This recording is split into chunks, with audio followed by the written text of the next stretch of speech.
All right, guys, today I interview Troy Fowler, also known as the Ranch Fairy. Troy is a pretty controversial figure in the archery world right now. He is the guy that most people think about when they think about a high FOC, high grain, high weight arrow, a trend that's becoming more and more common today. There are pros and cons. In the end, it's just physics. This conversation can become one of just mental masturbation and circular logic. The real value is understanding the pros and cons and then deciding if a heavy arrow is going to help you kill elk better, or does it make sense for you to actually shoot a lighter setup. That's what matters to me, because in the end, I just want there to be less wounded elk out there. So I pushed Troy on that subject. Troy, of course, has got his tilt, but the one thing I'll say about Troy is that he actually tests this stuff in the field. And even within the archery industry, there is a lack of that out there right now. Yes, a lot of people who work for these archery companies, they're out hunting a lot, they're out shooting a lot of big game animals,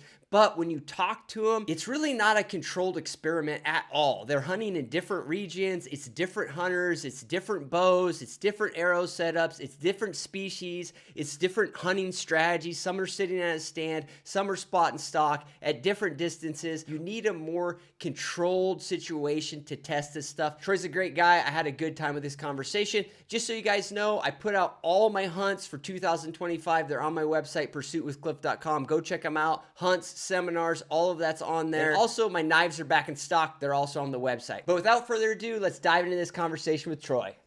Guys, biltong, okay? I have been obsessed with this stuff for 3 or 4 years. Ever since I got on a keto, carnivore, paleo-esque type of diet, I've had a hard time finding healthy snacks. Biltong is a great option, particularly the slabs that have this fat on the side. That's where your energy is if you're a fat burner like me. Super simple ingredients in this, guys. Literally 1, 2, 3, 4, 5 ingredients. Compare that to your gas station jerky. A great snack in the backcountry or just day to day. Biltong Depot is a huge supporter of my content. Go to their website, biltongdepot.com. Use my discount code CLIFFG, CLIFFG for 15% off at checkout and to support this content. Thanks, guys.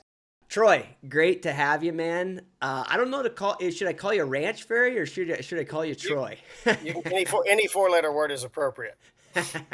Good deal. Well, hey, man, I honestly cannot avoid your content when I get on YouTube and when I just like poke around. And part of that may be the algorithm, I don't know. But I figured I'd have you on really in some ways just self-interested, man. I shot, pretty standard arrow setup, by I guess like the industry standards over the last 10 years. And then I moved to a heavier arrow setup and have tried it. Not a ton because I've been guiding for the last like 18 months. Mm-hmm. So I've been exposed to both a little bit, but I'm not an expert by any means, man. And I can tell you're an expert at seeing the arrows hit animals, and we're going to get into that. Sure. Yeah. No, we can. If you guide, then you've seen the results. Yeah. I mean, I think that's a good frame, honestly, Troy. Like my interest in archery stuff is really, it's not actually that focused on my personal success because I don't do that much archery hunting. It's more just not tracking as many elk and not losing as many elk. You know what I mean? And so I hope that regardless of if everybody agrees with you or not, I hope that anyone to agree with me. Yeah. But I just hope that people improve their setups and their shooting and everything else, and even within that, what their decision-making process, just so let more elk get recovered. But anyways, man, thanks for coming on, man. The first thing, let's just talk about what I mentioned before, Troy.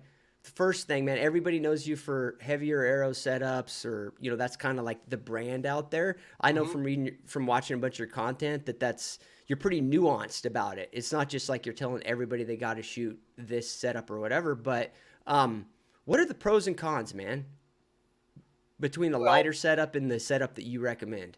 The adult arrow. And I'm going to explain how I got here. Yep, go for it. I got here because I failed a lot. And you're not supposed to admit that. I've been a man my whole life. I'm 55 years old. I've been on the playground with all the idiots. And you're never supposed to admit you failed or you did anything wrong. You're supposed to bullshit your way through it and act like you know what you're doing. And I am just not that guy. So The short story is I killed a Pope and Young deer in 2008, and I couldn't care less to kill a whitetail deer ever again in my life. I do want to catch multiple 10-pound bass, which I'm currently chasing right now, and caught one 4 years ago. Anyway, I never fell out of love of shooting big feral hogs and on our place, and I stopped shooting the herds and I started letting stuff pass. And yeah, we deer feeder hunt, and that's actually an interesting part of the equation. But I'll get cameras and pattern one, and you got to hunt them and hunt them and hunt them, and they finally come in. And the distance is known. They are on bait, and when they get there, they think they're right. You're talking about a 5 to 7 year old pig. He's been through everything on earth and every asshat shooting at him, trying to kill it. They're not stupid, is what I'm trying to make the point of. When they finally get there, they're convinced they're not dying today. Right. So then they're a pretty easy target to hit. They're convinced they're right. They just start going around eating all the corn because they're like everything. I checked all the boxes, right? Yeah, they're confident. They're not flighty this is or whatever. Literally shooting fish in a barrel, and I was 50% at one time. 50% recovery. Yeah. And I was not bouncing arrows off of them. I had one pig that I had a mechanical just classically fail and went in about 1.5 inches, and I killed him 2 weeks later with a 600 grain arrow that I had been experimenting with before I did all my stuff. So I failed my way to saying, I have guns. I can make this happen every time. Mm-hmm. What's the problem? And there's 3 things. 2 of them are moderately anecdotal, and one of them is not anecdotal at all. And we'll start with that. Downrange momentum increases as mass goes up on a consistent plane. So on target energy, as you add mass, whether that's a bullet or a arrow, goes up very consistently. Every grain you add, you gain momentum on target. Right. We'll talk about the elk later because they're big. I learned that. I also think that about a bunch of my broadheads were absolutely garbage, and they were not durable enough to penetrate the pig and be sharp internally. And my arrow flight was terrible. I thought it was good. Right. But what happens when you have wonky arrow flight is you get used to seeing wonky arrow flight, but it still hits what you're aiming at. Yeah. Like it's not like once you're tuned in and you see an arrow, you notice an arrow flinging around you, it pops in your mind. If you're always seeing them like that, it's not apparent. When you always see a little wiggle to the right and it takes off, but it hits where you're aiming, you're saying, man, that's great arrow flight, because they're all doing it. Yeah.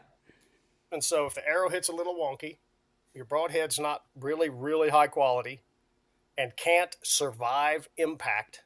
I'm not talking about it being able to be sharpened. I'm not even talking about it being able to cut hair off your arm, which I highly recommend. I'm talking about the minute it hits the animal, is it still retaining its edge? And I'm convinced the broadheads I was shooting back then, which were off the shelf, Bass Pro Shops kind of stuff, literally dulled at impact to a point that they weren't lethal internally. They weren't as lethal internally. I think some of the pigs I shot died that I ever found. Right. And then the momentum thing, I can't get past it. The momentum, I can send you the chart if you want to put it up. A 589 grain arrow at 60 yards has more momentum than a 514 grain arrow. Yeah, let me at the bow.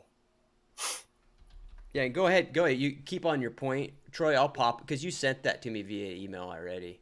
I can pop it up and show people what you're talking about. I do very few endorsement deals, and I do no paid reviews because it would affect the type of content, quality of the knowledge I could put out. So an important part of my business model is my membership group. I'll stick a link right here where you can sign up. There's paid and free options. I do a weekly live stream there. There is a thriving community of folks that are helping everybody become a better outdoorsman. It doesn't matter if you're a beginner or if you're an expert, there's something there for you. Go join, guys. It helps me out a ton. It's the way to support this content and to support me. I'll see you there.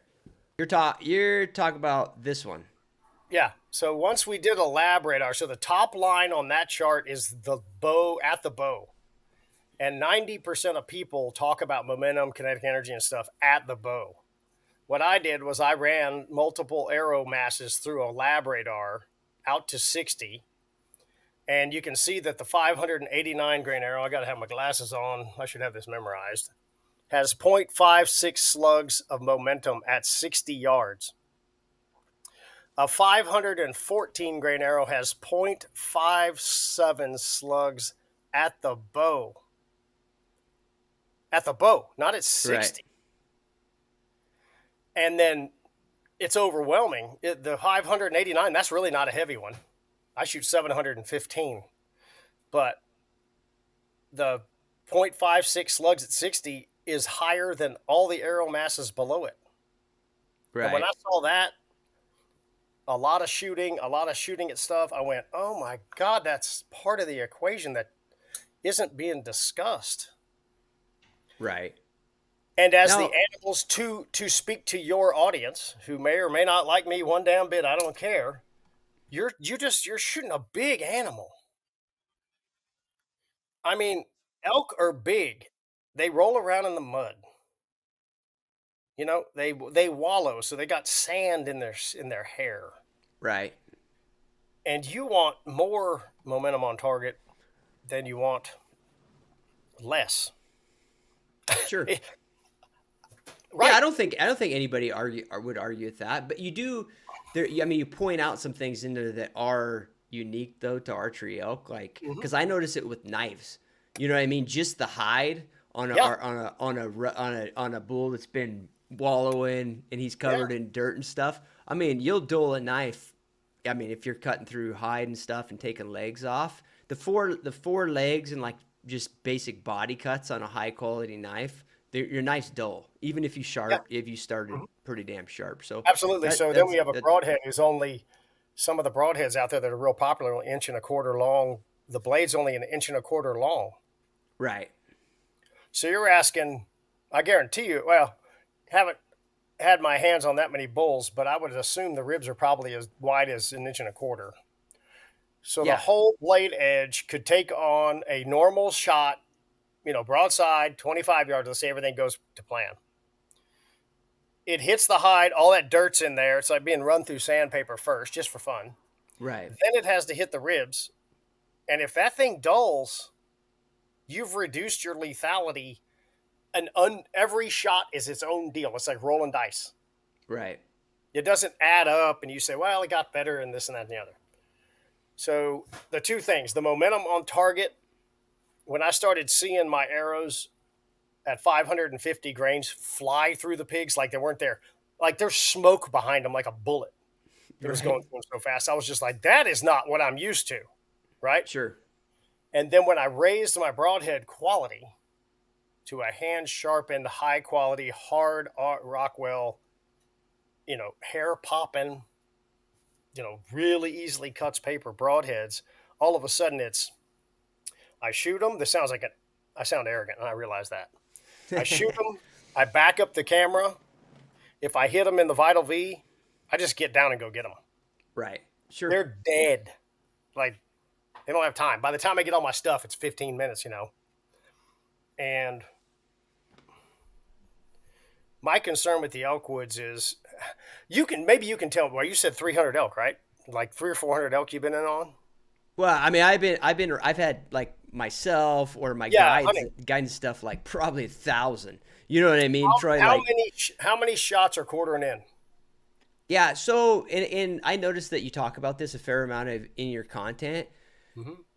I don't think as many as you really? as you think, Troy, but it's significant. So the thing about it is, what I would say about bulls coming in, once you get a feel for how to set up on elk, the situations where you end up with like a frontal or a quartering in some ways, I mean, you have to look at it from the data set of like almost all my hunting in these situations are two guys because they're a guide and a hunter, that sort of situation. But pairs of guys that aren't necessarily that setup, just buddies archery hunting, where it's two guys doing call-in setups. You shouldn't have if you're having a frontal bulls or quarter in shots, quartering to you shots are all you're getting. You have a problem with your tactics. because you shouldn't always be having bulls come straight into you. Now, having said that, if you're solo hunting, it's almost impossible to avoid it. It's because elk basically see with their ears. Of course. If you're by yourself, you're going to be exposed to a quartering 2-shot and a frontal shot a lot. Super high percentage. So I think in that world, and a lot of my audience is guys hunting by themselves. So that totally applies. But yeah, on the guide hunter pair guys hunting, if you're setting up right, you should be able to get broadside shots, quartering away shots. Well, I mean, really the quartering away shot that we all want on elk is pretty far-fetched. You know what I mean? Like, I shouldn't say far-fetched, but it's low percentage. You know what I mean? Yeah, because they would have. I would assume they would have to kind of spook off a little bit and make a bad mistake and only go 10 yards or something and turn around. Which, yeah, I mean, a friend of mine had that happen on a 350 hunting with Steve Chappell. Right. The bull came in a little quartering in. He wasn't certain it was the right bull. The guide said, "Shoot." He's like, right. "Oh, okay." Because if you're hunting if you draw an Arizona tag, you're not going in there shooting a 290, right? And my buddy's a pretty savvy elk hunter. He was just looking for a big one. Sure. And he said, no, that's the right one. And by the time he said that, the bull had kind of spooked, and it ran away and turned around and looked back at him, and it was 35. And he was like, "Oh my God, that's like shooting in a Volkswagen." I mean, it was everything was there. He smoked it. But yeah, my point there is, and I realize I'm a little sarcastic on that, but I watched a lot of videos on YouTube, and there's a ton of, I mean, they're coming at you. Yeah. Yeah. And one of the reasons. And here they are. And it's day 6, and you have 8 days of vacation, and you don't get any more vacation. You don't get to hunt 30 days. Right. Those guys are shooting. Sure. Most of them. And it scares the hell out of me because it's a big animal. Yeah, so we could just dive into that. I'm going to, what you just said, I've got a couple thoughts in my mind, but let's talk about this in particular, Troy, because I think this is a key. No, help me learn about this, because these are all assumptions of mine of what I see. It may not be the truth. No. So here's I think it's pretty much we're like on the same page, man. But a couple things I want to say before we like jump into this subject on what you've just said. So you said you're a 50% recovery on your pig hunting endeavor. Elk across the board, it's that or worse. Anybody who listens to this who denies it doesn't know the data set. Across the board, for average elk hunters, it's 50% or worse. Why? And the personally, there's a couple things. Well, in the end, Troy, it's because the arrow's not going through either the heart, the vascular system right by the heart, or both lungs. That's it. I mean, if the arrow goes through both lungs on a bull elk, you're finding it. I don't know the scenario that you're not going to find it. It falls off a cliff or something. Yeah, but right. all aliens get it. Yeah. But if the arrow goes through both lungs, the bull is dead within 100 yards or roughly. In my experience, that's the case. So anybody who tells me like, hey, like I double lung that bull and we tracked him for 300 yards and then never found him, you didn't double lung him. Yeah, right. So I think there is a possibility the broadhead wasn't very good, but I'm going to go with okay. Yeah. And we can. I'm sure this is just like the framework I use, Troy. I'm sure there's little exceptions to this, but in general, to answer your question, they're either not going through both lungs or they're not hitting like the vascular, the heart and all the shit around the heart, right? And just they're shooting too far back. Is what they're doing. Yeah. So what happens? Part of it is that, and then part of it's not understanding the anatomy. So they're missing one of the lungs, they're hitting guts, liver, whatever on exits because they don't actually know the bull's not broadside. A big one is people don't realize like there can be a mental like the image you see of a bull in the woods. Everybody thinks a bull's broadside 90% of the time. But you really got to look at the legs. You got to look at the way his head is to really know if he's broadside. Because if he's quartering a little bit, you have to know that, right? And we can dive into that. This is all shit that you know. But just as like to answer your question, It's that, dude. It's not doing the things that kill them, not knowing the anatomy, which means you basically just pointed at the wrong spot. You aimed at the wrong spot. Yeah, sure. Like that accounts for a decent chunk of why bulls don't get recovered. And outside of that, man, it's the same stuff. Like before we hit record, we talked about the long range shooting stuff. It's just overconfidence how far you can shoot. Which all goes back to what you said, because then you're not hitting what you're aiming at. Yeah, it's all correlated. Yeah, it's all like the same issue. I got you. But that's my feeling. I mean, the one like thing that I would say that's fairly controversial that I have an opinion on within the archery world is that there's a ton of value, man. Like in all these guys putting out archery content. Like, you know, personally, and I watched your whole interview with Dudley, and maybe we'll talk about it later. I was like, no, we won't talk about that. Okay, cool. Shit show. All right. Well, I was flabbergasted by it. But anyways, we don't need to talk about it, but I watch a lot of John's content from like, you know, a perspective of, you know, all the techniques and, you know, marksmanship stuff. Like I view him as like one of my online teachers for just my archery fundamentals. Yep. And there's a lot of other guys doing that. But the thing is, dude, is there's this aura that it's normal to be shooting at bulls. Like I hear people will just say offhand to me, like, oh yeah, like we hit this bull. It was like an easy shot. He was 55 yards away. I'm like, dude, that ain't an easy shot. Like if you're not a straight up, like if you don't hit a pie plate that is, you know, this big at 80 yards every single time, like you shoot at it 100 times. If you don't hit it 100 times, you shouldn't be shooting 55 yards at an elk, because in a hunting situation, like your heart's about to explode. Like the elk are always moving. All this shit is going on. Like all that stuff, the angles. There's a lot of people who practice at 80 in flip flops, smoking cigarettes with their buddies. Yeah, and it's not the same as day 5. I've done it. I've done a ton of Western hunting. One of the things you said in one of your videos, and I'll come back, is sure. You need to go a lot. Mm-hmm. I've gone once I've gone with a tag, I've gone 5 times without a tag. I've got a friend who's incredible out there. I think he just killed a 200-inch mule deer in Colorado. We're waiting to see. Awesome. It's huge. Sure. And he's an incredible deer hunter. And whenever he gets a tag, I'm the first call, because I'm okay to hang out with in camp, and he and I can get along for 7 days and not kill each other. And he knows I'll go in a hellhole and get the damn thing out with him and laugh my ass all the way out and think it's funny in the snow, right? But day 5, downhill, pushing cows through the trees, is not you and your fat friends shooting in the backyard with no trees, smoking cigarettes. It isn't. And I know I'm being sarcastic as hell, but man, you've got to realize that shooting situation.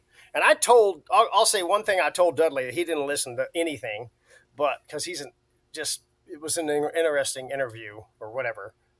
I told him, I said, I recognize there are people who are special. Sure. I recognize that there are people who throw baseballs 100 miles an hour. I can't do it. Right. I recognize there are people who dunk and run 4.40s and play in the NFL. I'm not that guy. So can I help the humans? And you and your boys just stay on your goddamn utopia, Mount Sinai, or whatever the hell you want to be, and talk down to us, right? I said that to him, and he just, right? And that's why the people, y'all shouldn't be shooting far. Yeah, and there are people who can, and then those of us, like, I won't shoot past 40. Sure. Yeah. I just don't see it. Everybody's like, well, that's because you shoot them 700 grain arrows and them things don't fly that far. No. I've shot at a lot of pigs stalking at the ranch at 50 and 70, and it's not a good day. Yeah. And it's a lot of misses. Yeah. Just to see if I can do it, right? Who cares? Sure. And I'd hate to do that on a bull and hit him back 7 inches from where I intended. Right. It's a terrible thing. Well, and that's a lot of work too. Yeah. Oh yeah. Yeah. I mean, just getting to one. Yeah. The thing is, Troy's like, you know, John or Cam Haynes or all these guys, that are I'm not saying that they're like telling people that they're not out telling people that they should shoot elk at 60, 70 yards or whatever, They're but not saying it though. yeah, they're not saying it, which I think is you're hitting on the point that I'm trying to make, is that you can consume their content for what it is, and they're all phenomenal. They're not bullshitting. They're phenomenal archers, but you have to be realistic on like how accurate you are. Like you said, you don't shoot more than 40 yards. Elk, I personally will not shoot over 30 yards with my with my recurve. I don't shoot over 15 yards. And that's because like when I get my recurve out, man, if I put a pipe plate up at 30 yards, I'm going to hit it, like 90 out of 100 times at 30 yards. I think what you're saying though is showing your wisdom. You're a young guy for as much guiding as you've done, and you're looking. So some of these personalities out there that are very strong, highly competitive, it's just who they are. Sure. And you're not changing them, right? And you're not them, as meaning the collective audience here. What I think you're telling us is you've seen it. When you see hundreds of elk get shot, you start to go, well, wow, it would be way better at 15. yeah. Well, you get, because what you do as a guide, Troy, is you create your own rules of thumb. And I think that everybody should do that. Everybody should have. But yours are way cooler because they're experiential rules of thumb. They're not. Yeah, but all the rest of us are anecdotal. I'm talking about elk from what I see on YouTube, and I'm the worst elk hunter ever. And if you ever hear I draw a tag anywhere, don't go to that unit because there will be no elk. I run them out. But I watch it and I look at all this stuff going on. And I just go, gosh, wow, that's starting to equate the people who tell me about the recovery rates. And another thing I would love to do with Dudley and Cam Haynes and all them dudes is let's do this. We'll go shoot 3D. We'll go play a round of golf. I happen to be a right at 10 handicap playing the ball down. Yeah, I got you. And we'll go skip jigs under docks bass fishing. And then we'll go shoot clay pigeons with a 410. Let's go. Sure. Let's do it. And I'll prove my damn point, right? Let's go to my strengths. Yeah. And y'all can have the archery. And the reason why I'm saying that is, to the audience, hear me out, man. Y'all all have great strengths. You may be a great mentor to somebody. You might be the best accountant, brain surgeon, toenail guy. I don't know. Best at doing sheetrock. And archery, you're pretty good at. Right. And you just accept that and just say, I'm pretty good and want to be better, but I can't throw a baseball 100 miles an hour. Well, yeah, but that's the key thing, Troy. Is like, it's not like you're like bitching out or whatever if you have that mentality. You can always have. You're not. You're just going, okay, I have limits. I'm not 6'5". Right. You can have the mentality that I want to be as accurate as Cam Haynes, or I want to be as accurate as John Dudley, and I can improve that constantly. But you have to have a rule of thumb's not the term, but like I say a rule of thumb because when I'm guiding somebody and like basically I don't know anything about their archery prowess, like we're not shooting more than 35 yards. Period. Until you prove me otherwise, like we have a target in camp and you're nailing it at 80 yards, like that's the mark. So you as an individual, I mean not you specifically, Troy, but as everybody in the audience, like you need to go into hunts with elk. Like, dude, if you're an average archer, like you're looking at yourself, you're the average archer and you're solid in that, unless you can convince me you have something special going on, you shouldn't be shooting at elk more than 35, 40 yards. And the problem I have, and it's the thing is, it's like, I think people feel like you or me are attacking these guys. I'm not attacking these guys. Like, I'm all about them upping the game for everybody, but I'm not all about the perception out there that it's normal to shoot at elk at 50, 60, 70 yards, 80 yards. I think it's irresponsible. It's just like 600 and 800-yard rifle shooting these days. Right. Everybody's poking out there, especially with like a 6.5 or something that's completely inappropriate out there. You need a big bullet for that stuff, and the long-range guys will tell you that, and the sniper sure as hell ain't shooting a 6.5. So it's all the same stuff, and we all want to be lethal and get it out there. And then I'm not trying to pull this back, but I get this a lot. I get the Western guys just chew me alive up in summertime. Okay, here's the deal, man. I totally get the science. I think that hand sharpening a broadhead that's made out of steel makes sense because it's probably more durable than the rest of the stuff. But I want to be able to shoot 80. So I can't shoot 620 grains, which is actually flying perfect. And that's my deer arrow for short range stuff. And my standard reply is whatever you end up with to shoot 80, you have reduced the momentum of your system, and you're going to shoot an elk. Right. So at the target, when it finally gets there, an aerodynamic drag has eaten it alive on the way there. Right. Your arrow launched at 280 and probably hit the target at 230. Right. There's not a man on earth that wants a 230 foot per second bow, bud, but they'll do it at 80. That's one of those things I can't get past. If you think about this differently, would you shoot a bow going 220 right out of the bow? You wouldn't. That's too slow. But I mean, if you shoot when recurve you shoot stuff, the arrow 80 yards, I'm telling you, it's losing 60 feet per second to get there. So you are shooting a 220 foot per second bow, and the kinetic energy and the momentum that you have calculated is for a 220 second bow because that's what it's doing when it hits them. Right. And people are like, I need to do more detail. Dude, you just gave me a video to do. I've not covered it that way. Right. But Troy, let's dig into that a second because I think we stepped over something. So what you're saying is one of the big arguments you're talking about is people argue against your arrow recommendations based on trajectory, right? And distance, just being able to shoot far. They don't trajectory set aside.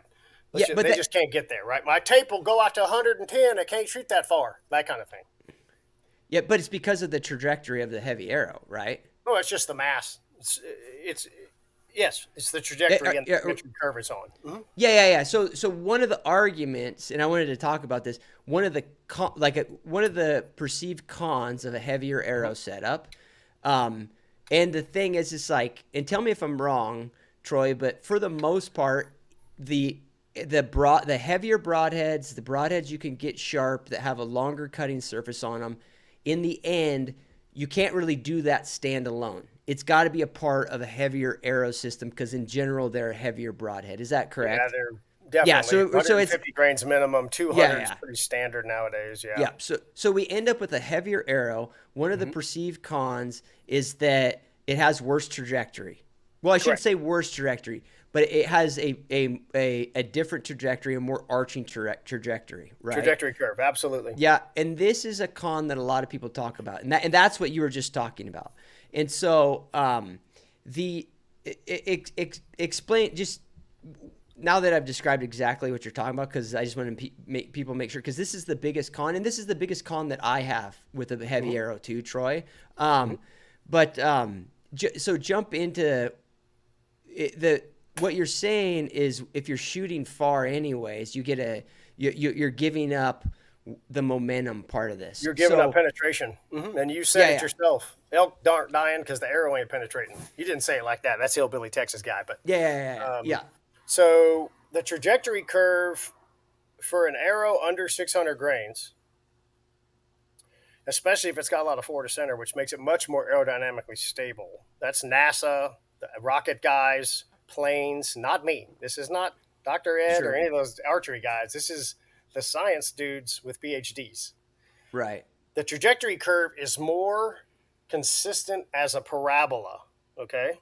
It's more, I hate to say rainbow shaped, but the rainbows are pretty consistent from end to end, okay? That's the visual you should have. It's not that arcing, but it's more consistent. A very fast, lighter arrow, take 430, 470, somewhere in there, the normal arrows, the shop arrows, scream out of the bow about 40, and then they peel off. They look like a comma laying on their side. Yeah.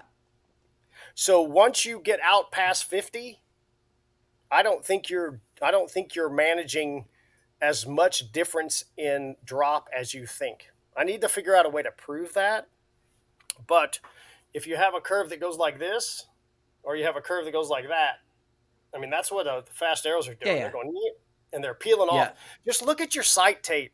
Don't, whoever's listening and hating on me right now, either look at your pins out to 80 and watch them just slowly open up, which means every 10 yards you're managing a different gap, Right. which makes you less accurate. Who's that Rochambeau guy who has all the same length golf clubs? He's the only guy on the tour, and all of Yeah. his irons are 5-iron. Like, that's genius. So you don't have to change every time, right? Yeah. Yeah. Sure.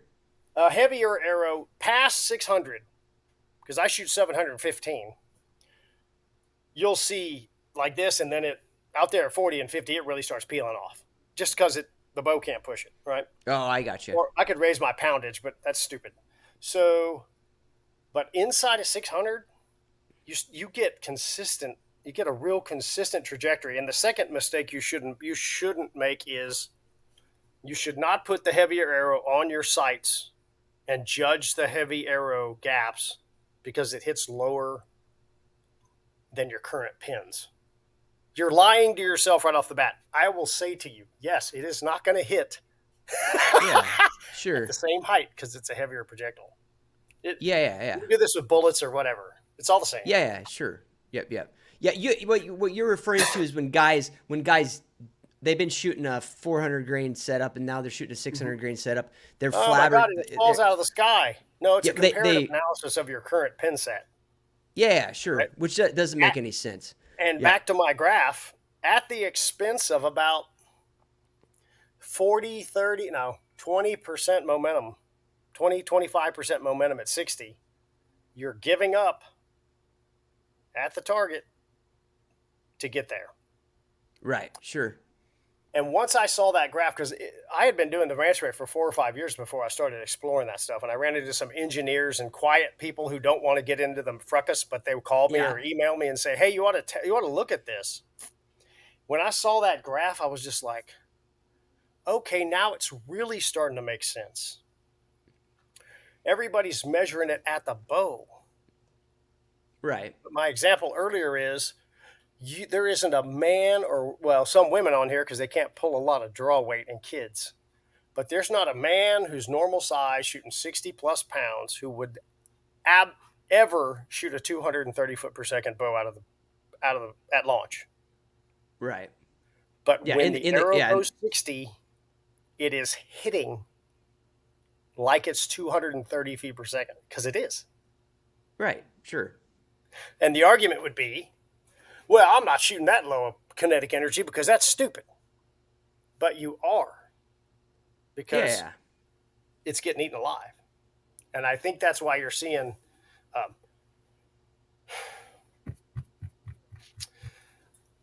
the elk thing. I'm going back to physiology. Yeah. Elk have pretty damn big lungs because they're big. They move a lot. Like, they're not, pigs have no lungs because they're just running trash cans and they don't move a lot. They don't get chased a lot. We don't have like big predators pushing them around, but the elk have humongous lungs, but it's just a long way to penetrate, especially, God help you, get a quarter and away shot. You could hit. Giannis and I were hunting on the Archery for a nilgai, and they're 3/4. They're about the size of a cow elk. Okay. He hit a nilgai back here right in front of the hip, hard quarter and away shot, and the arrow disappeared into it. Yeah. It went 60 yards and fell over. When we gutted it, the first 20 inches of penetration was the stomach. Yeah. It was not immediately lethal. He shoots a 30-inch arrow, so he'd have had 10 or 15, 12 inches of arrow sticking out, and it would have looked good. And it was just the stomach. The last 16 inches of the penetration cycle killed the nilgai. Right. It went right through the diaphragm, right into the mediastinum, across the top of the heart, and the broadhead was pushed out like a bullet right here. Yeah. 40 inches of penetration. but the last 16 was lethal. Right. Immediately lethal. Yeah, as the arrow entered it, the nil guy's diaphragm. Yeah, went past the diaphragm and into the cardiovascular system. Yep. That was a 650 grain arrow with a single bevel broadhead. Right. And super high momentum. Right. Right. So the shot was like 25 yards. But point being, elk can have the same problem. Their stomachs are huge. Right. What's interesting in all the quartering away shots that I've seen, Troy, for the most part, like obviously unless the guy just misses, he doesn't hit where he's aiming. But outside of that, like if for the most part, I haven't seen even with mechanicals. I mean, I've recovered lots of dead bulls that were quartering away shots where the mechanical was in the far shoulder. So like slightly quartering away, shot didn't penetrate out the shoulder. And when I say shoulder, I'm not saying bone. I'm just saying like literally in the vital V behind the scapula. Yeah. Just it's stuck in the meat right there. And bull was dead. You know what I mean? Like matter of fact, I can't think of a situation where, I found a bull like that, the next day or something like that because we couldn't find them. Like they're usually dead. You know what I mean? So I don't now what you're saying, like a hard quartering away where literally like your gut punching them on the near side. Yeah, I don't know. I mean, the reality is I don't like I don't view that as a great elk shot. You know what I mean? Because his situation was real funny. They were rutting, and he said it was just like elk hunting. And there was these two bulls fighting over a cow. They don't squeal or moan or do anything. They just kind of banging heads, and he heard a bunch of ruckus, so he went over towards the ruckus. Right. And this one bull, there were two bulls fighting, and this one bull just walks right in front of him, out of his mind. Right, he's going in there to kick some ass. He's quartering away when he draws, and he starts to turn. As you said earlier, your perception of what is. Yeah. You saw an image, and it changes in front of you, and he sent it. Right. Yeah. I bet he hit. Because the nil guy was walking real slow, he probably hit 10 inches from where he was aiming. Right. Because it was turning. I saw the video. It was turning as it went away from him. So it's changing a lot of angles. So he didn't miss 10 inches. He just didn't swing on him. Right. Because he didn't see it. And thank God he had an adequate arrow system to get through there. I think a mechanical would have failed because I think the hay, all the stomach contents would have eaten it alive, just slowed it down. Yeah, it would have just been. It's like mowing through wet grass, and that's not an efficient. Like the lungs are not much, and that it favors mechanicals because they're just kind of air and mushy, right? But I think all that hay, I think it would have just gone chick-honk. I think it had gotten 10 inches of penetration, and we'd have lost a bull, right? Yeah. But your point about the quartering away shot, in the arrow penetration dynamics. It honestly only needs to get to the other thoracic wall. Right. Whatever the broadhead platform is. But we need that to occur more often than not. Yeah. Yeah. And so you really want two holes in them, and you don't want two holes in them for a blood trail. You want two holes in them for collapse. Right. For the cardiovascular system to collapse. It's called a bilateral pneumothorax.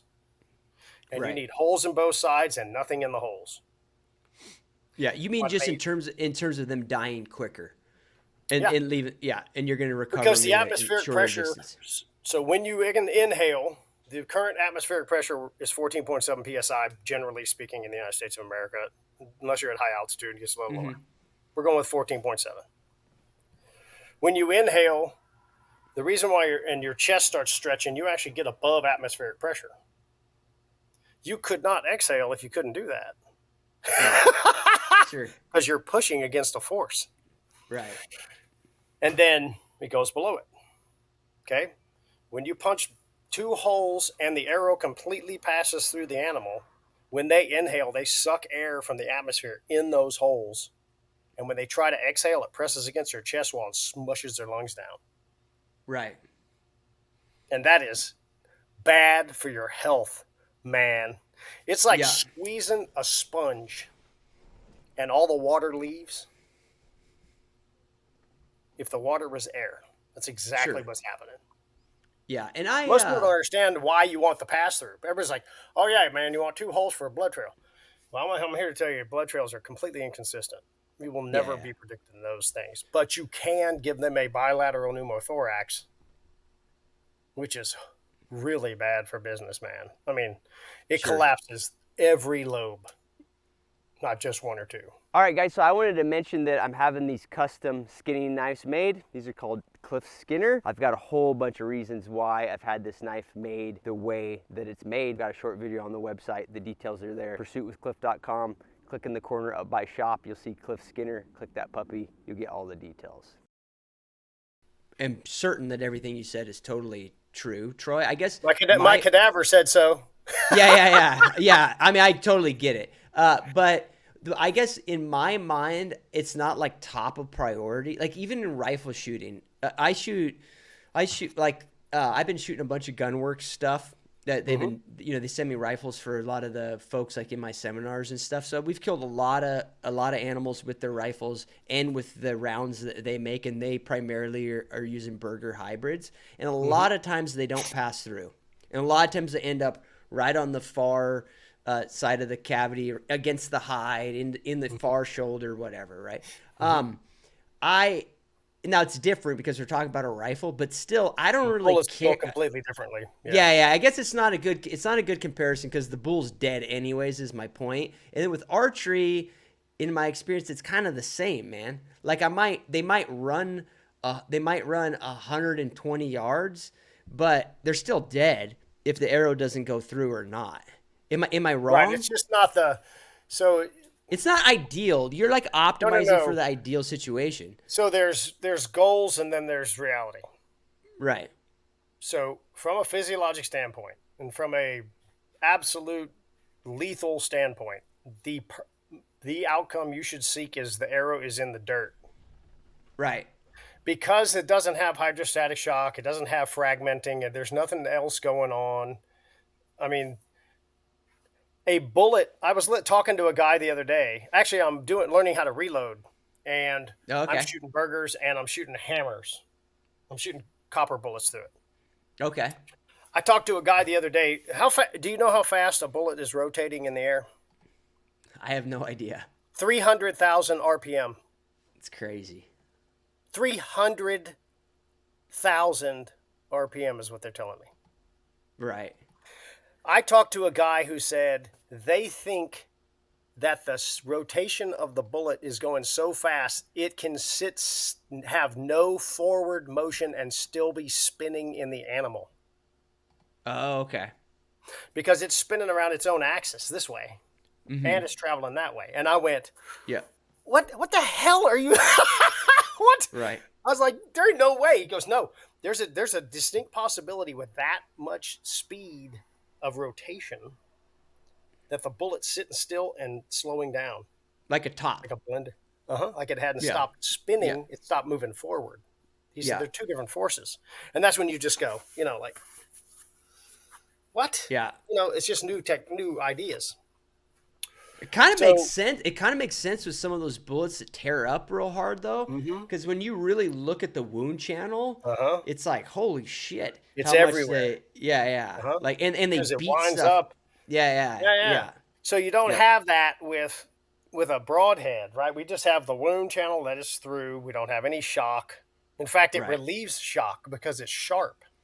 Right. If you could shoot a broadhead out of a bullet, it might be kind of dangerous and fun, but the wound channel is the width of the wound channel, and thus that's why you want as many secondary things working to your favor. So sharp, didn't fail, didn't bend or break, and complete pass through is just helping a projectile that has 75% of the KE of a 22 long rifle.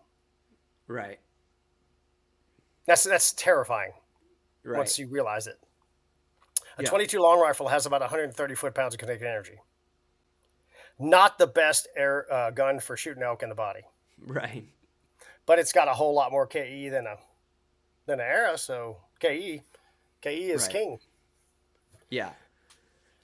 So that's why you want more efficient broadheads and you do want that pass through, just because the cardiopulmonary system is so vast and so unpredictable for what you're gonna hit. Yeah, sure. This is why you can't you can't theoretically increase your probability of lethality. For every hit's its own situation. Yeah, yeah, and I'll let you continue on this point, Troy. But I think this is a good one. And anytime if you shoot an elk a certain way and it dies like just optimally, don't ever take that one situation and put it in your register as like, I'm going to shoot at that same spot every time. Well, you should. You shouldn't expect the same results. Yeah. Well, the thing is so like the quartering 2 shot on elk, like the slight quartering 2. That's a hard shot, man. I've had, well, usually guys do it by accident because they think the bull's completely broadside. And so I've had arrows go through in the close side. You can literally hear it hit the lung. Like it went through the lung on this side, and then you don't see where it goes out the outside. I've had, and usually you get the arrow, you look at it, you're going to know that you got liver blood all over it. You got like dark, you don't got lung blood. You got this dark blood slick on it, right? I've found bulls like that 40 yards away, and I've never found bulls that have basically the same exact hit. And all I can think of, because I don't find that, I don't look at the dead bull guts because I never find them. But the only thing I can think of is I know it went through the liver because I got liver blood on the arrow. So I know it went through the liver, but it went through a different part of the liver. Like that bull was crouched a little bit different. His liver was, bunched up a little bit different, and it hit something different in there. It's more likely to be the lung. So you think? You're more likely to have cut off a major airway in one, or remember the arteries, there are arteries and veins throughout the whole lung.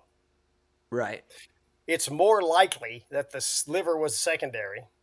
Okay. Unless it was a really high hit. If it's really high and you get the aorta or cut the liver off, 40 yards. Yeah, I got you. That's a really small target. You got to be real good to hit that. Yeah. Or lucky.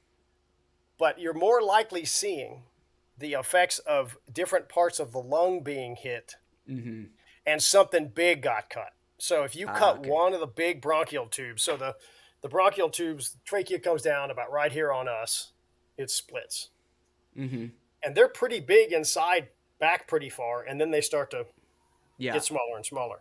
If you cut one of them bronchial tubes off, right next to that, there's arteries and veins. Okay. And so bleed to death. Those big vessels will collapse the other side.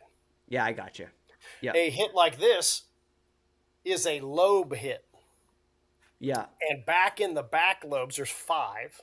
Okay, there's not one giant sac. There's 5 lobes. If they hit it a little on the same quarter and 2 shot, if they pull it 3 inches and they hit one lobe in the back, it collapses. The other part of the lung damn thing might not die. Right. Seriously, it might be okay. So you're more likely to have hit something very big, or one of the big arteries in the lung. Through the liver doesn't hurt. You'll take that every time. Can't hurt, right? And they flipped up. More likely, they just kind of ran off and laid down, and then you didn't really hear them roll up. Right. On the 40-yard one, did you hear them like stumble or anything, or did you hear nothing? Oh, you mean when they go down that are I can think of a couple times where I've had that shot occur where I saw the bull literally just like standing like he's lung shot. They start standing, and they just they tip over basically. Yeah, right. They get cardio hemodynamic shock, I believe is what it's called. Right. And all the blood's leaving their legs, and they start to get the wobbles and tip over. That's ideal, right? Right. Couldn't be a better situation for that. But to increase the percentage of that arrow, so you're making a great point here. I know you're not going to get pissed at me, but no, you can say whatever you want. No, you're praying for liver. Okay. No, well, yeah. Well, wait, let me make a point. Let me make a point here for the whole audience, right? You said, it's probably the liver. Okay, well, the liver's only on the passenger side, by the way. Right. It's not across the whole nipple. or most of it is, right? The liver's on the passenger side. There's none on the left side of the bull. On the driver's side, no. Okay. The stomach's over here, and the liver's kind of smushed up against the stomach. Right. But how much penetration is it to get to the liver? Let's say you get a 1/4 2 shot on a regular size. It doesn't have to be a giant bull. Normal bull. How far do you think it is from impact to the liver? So a bull is, 18 inches? 12? Yeah, probably. No, it's probably. I bet it's like 20 inches, dude. Because a bull is this wide, right? Like if I'm looking at him frontal, right? Uh-huh. And then you got like the hypotenuse of the triangle, so it's a little bit longer than that. Sure, So of course. I bet it's like 20, 22 inches or something. Yeah, right. So you got to get that far. Yeah. Why wouldn't you just want to be like and down the canyon? Like ensure you're going to make it that far, right? Yeah, but the thing is Troy, that shot of, so on the quartering 2 shot, and we're jumping all around, but the quartering 2 shot is the most important to me because I don't think people should take it, but people inadvertently take it all the time. So generally what I see happen is everybody's afraid on the quartering 2 shot of hitting the shoulder, right? The lower, not the scapula necessarily, but the lower, right. like the knuckle, elbow humerus, or the everybody's scared shitless of that. But what they actually do is they think the bull is broadside, so they shoot a little bit back and they get this out the if depending on if the bull's head's to the left, bull's to the right, they're either going out the guts or they're going out the liver, right? So that's the shot that we're talking about. Most of the time, and I'm just trying to think in my mind, that's not a penetration issue, Troy. Like those are usually, they come out the other. You might have the fletching still in the bull on the far side or whatever, but a lot of times you get pure pass throughs. I'm not surprised on that. Yeah, because there's not you're just straight. There's nothing in the way. Yep. Yeah, like you don't even hit rib on the other side. You know what I mean? Sure, You're going out flank. Yeah, so it's pretty much like not a penetration issue. Now, the question is, that I guess brings this all together is if a guy is like, okay, I'm listening to Cliff, and Cliff says that most guys, their exit wound is too far back. And if I was going to generalize to elk that get lost, that's a lot of the case. They're like, all right, the problem is if I shoot forward, I'm going to hit that. Yeah, I'm going to hit it's the entry that's the problem. So the question I have, Troy, is do you feel that a guy, like, is that a real, and I don't have the experience on this, with the arrows that if a guy is shooting a 650 grain arrow with the sharp broadhead, all of that, can he move, like, is it, do you feel like, hey, and he's shooting 30 yards or whatever, is there the momentum to go through that shoulder bone if he misses a little bit to the left, like this much or whatever, through that shoulder bone? Is he going to get through the shoulder bone and get his whole arrow into the elk? Because if he gets his whole arrow into the elk, it's going to be through both lungs. Oh, yeah, it's going to be devastating. So Rob Nielsen did something we didn't think we could do, and he broke the humerus ball on a Cape buffalo on a live hunt and killed it in Zimbabwe. Yeah. So the answer on the bull elk is yes. Yeah. How far away was it? 22 yards. Yeah. He was shooting 80 pounds and 950 grains because he was Cape buffalo hunting. Right. But it hit a little low. And everybody has a tendency to not, even whatever arrow system you're shooting, everybody makes mistakes, right? And he cut the humerus ball completely in half. Yeah. But that was all the factors. And I think you have to pick your poison on that. So most people want to shoot far and they start to compromise. And the first place they compromise, interestingly, is broadheads. They reduce the mass by getting some kind of a broadhead that is not designed to do that work. And they do that. There are different tools for breaking concrete, and some of them are really effective and some of them are not. And we use the ones that are effective, right? Right. And they're reducing their broadhead side size because is it an arrow Reducing tuning the mass thing? so they can shoot further. Yeah, okay, gotcha. And then they get the 22 yarder quartered in that you're talking to and go, God, I can't shoot up there. Mm-hmm. So there's no solutions. There's only trade-offs, right? Thomas Sowell. Yeah, sure. This is one of those trade-offs. And everybody thinks I'm just a brand sellout or whatever. Listen, dude, 715 grains never stopped and hasn't stopped yet. Yeah. It hasn't. I'm used to the trajectory. It's not even right. I'm trying to be bigger or badder than you are. I don't care. I've shot a ton of stuff. The heaviest arrow I shot was 1,035 grains. I killed 3 pigs with it. It's going like 170. It doesn't stop. Right. Sure. It's hilarious. Yeah. So I think a hunter has to accept. You kind of made my point.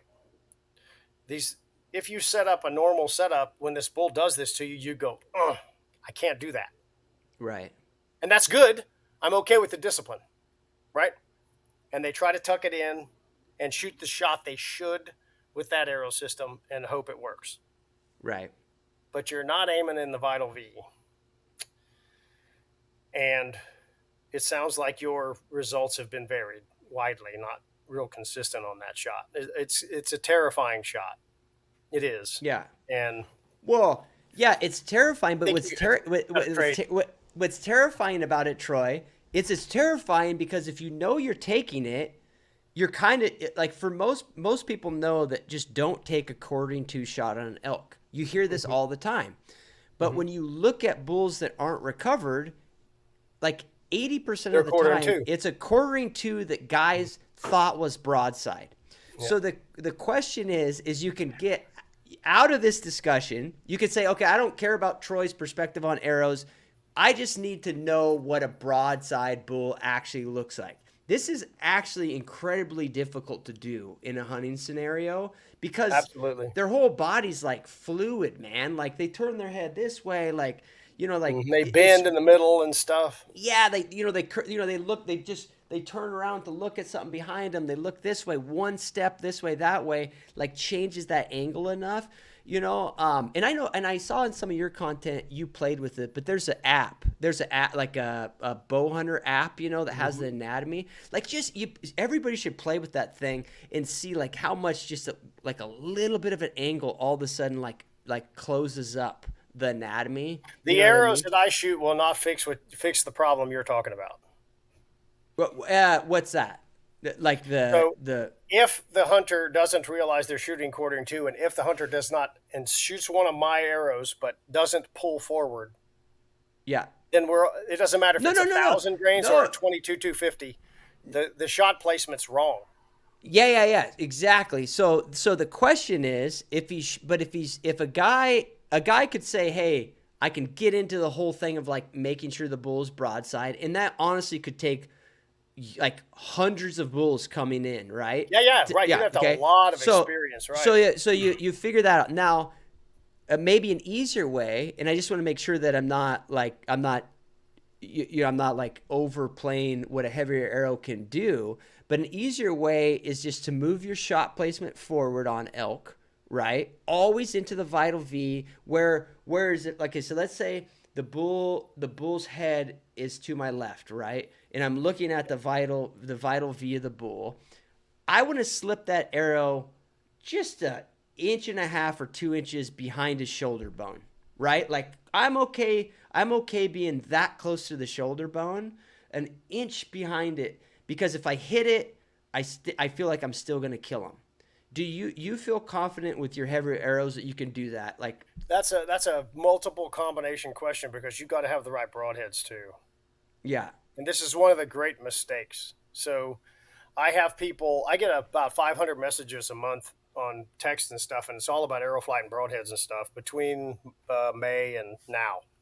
I got you. And one of the great mistakes that I have people make is they make a 620 grain arrow system and they don't tell me, and they put a 4-blade punch point broadhead on the front of it. And they say, hey, I took a quartering 2 shot and the arrow didn't really do what you said it would do. And I'm smarter now. And I say, okay, what was the setup? Well, it was a 620 grain arrow. I knock tuned, I bare shaft, I did everything you said. It's one of your arrows. and I put a Muzzy on the front.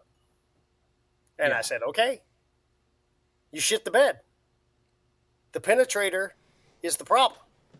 So that, what we're talking about, I recommend, and I talk about this a lot, straight up the leg, lower 1/3, do not vary. Yeah. Except for hard quartering away, you go straight up the leg, lower 1/3, they're going to die. Right? And even on pretty severe quartering away, you're still going to shoot them way forward right in front of the heart and stuff. In a 1/4 shot, it's hard to go straight up the leg, lower 1/3, and say, oh boy, there's a lot of stuff there. Yeah. But that's the work of, where's my at? That broadhead. Big long broadhead, sure. A big long 300 grain single bevel. Right. I mean, I've showed this to 2 engineers who don't bow hunt, and there's some term for some kind of a drill that looks like this. And they say, oh, that's the abiotic drill or whatever. Oh, yeah, okay. I get that. I understand. And they don't know about it. They don't know about broadheads, right? Sure. They're like, yeah. So what are y'all doing with that? And I'm like, well, we're breaking bones with it. And they're like, yeah, right. Okay, so. Yeah. So it's made what do we need to talk about? Yeah. So you would have to sell completely out for that shot to shoot them into the vital V, lower 1/3, where their heart is on a 1/4 bull. You can't compromise the broadhead. You have to have it. Yeah. You got to have all of it. You get your forward to center, according to the data as of to date from the foundation, 650 plus. Yeah. 800 is even better. And perfect arrow flight. And then you need a broadhead that's longer and has real high mechanical advantage. And it'll. So I mean, some of the breaks we've put on pigs and stuff are 5-6 inch breaks through the scapula. That's not a bull elk, but I mean, it gets wild. So that's the problem. If you compromise on a real bone breaking adult Ed Ashby style arrow, if you compromise one of the 12 factors, you've compromised one of the 12 factors. Yeah, it might not work. My experience is the most common compromise is broadhead. Right. And you go to a double bevel, you might as well not even think about it. The bone. You might as well not shoot 650 grains because you're not helping anything. You are not shooting a bone breaking broadhead that rotates. Right. You're shooting a broadhead.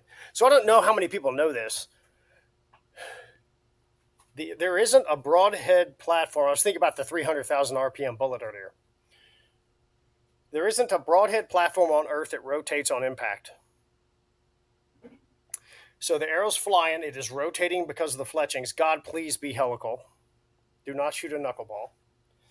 And then when the broadhead hits, it stops rotation, which stops rotation for the whole shaft, which eats up some energy. Right. And again, we're 75% of a 22 caliber bullet, and then starts to penetrate. A double bevel head hits the bone and tries to force its way through the bone, and the bone stopped it from rotating. A single bevel is flying in the same rotation as the fletching. When it hits, it's already got like a kickstart. Yeah. It's like a capacitor on your AC, right? Just starts up the air conditioner. So it's already working with the fletching. You want to shoot the bevel and the fletch the same direction. And when it hits, it's already pre-spun. Right. And so it just goes, oh, okay, I'm already doing this. Yeah. And it keeps going. Yeah. I think it makes them more accurate. Oh, I gotcha. Because the broadheads like it's in the air, right? Right. So it's spinning too. Yeah. Yeah. No, I hear you. And I haven't keyed in on the broadheads as much as I wish now, Troy, I could go back with or at least the curiosity I have and go through all the hunts that I've guided and dealt with over the years. Because the reality is a lot of them, there wasn't a lot of post-analysis, right?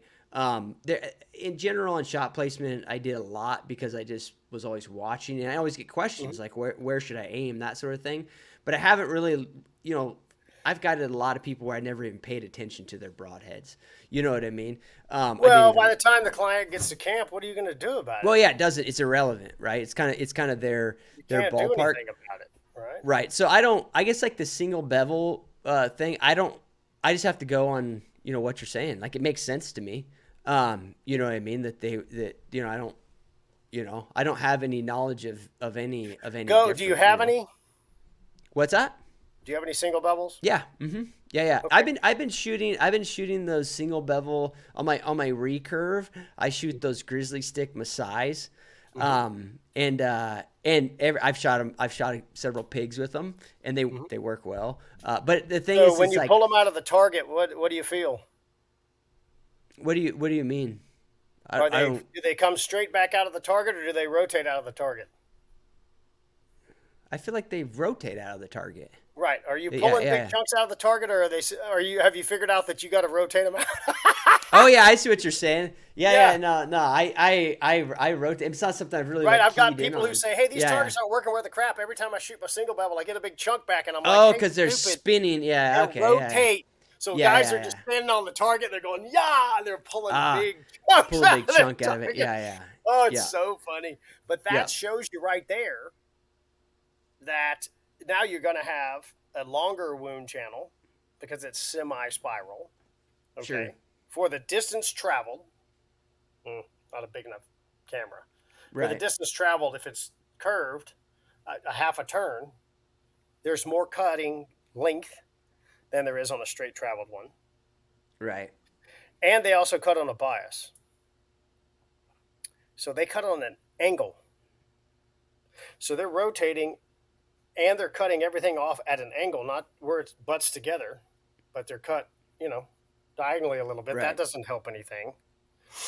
And then the third thing is, and I don't know if anybody's ever told you this, they're 50% thinner. They're single bevel.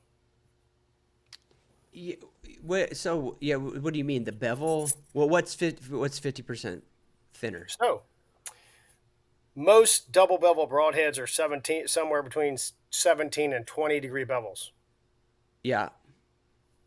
on both sides.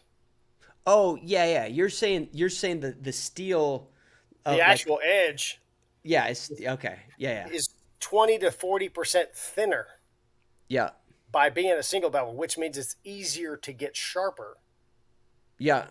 And you better have a good broadhead manufacturer to make a blade that can handle it. That's the problem with single bevels is, and one of the reasons why they're expensive.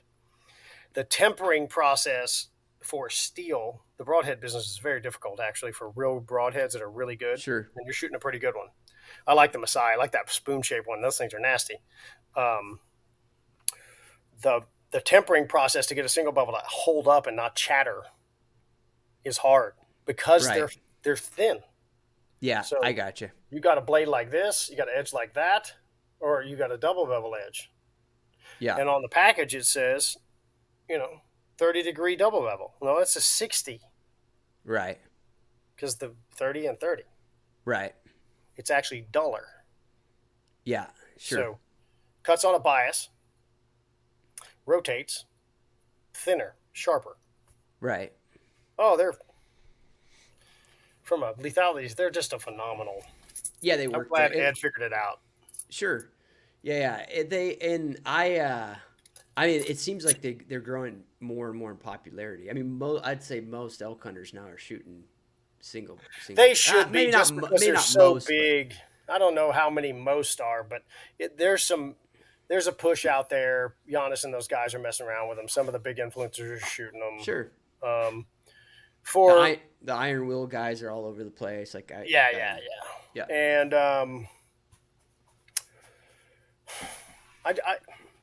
I struggle when I have a guy says, "Hey, I want an arrow that'll kill a deer and kill a elk," and I said, "Then you need an elk arrow." Right. So you want a 600 grain arrow with a single bevel broadhead that's hopefully one piece. Well, hell, I don't want to shoot something that heavy. Okay, well, you want an elk arrow and a deer arrow.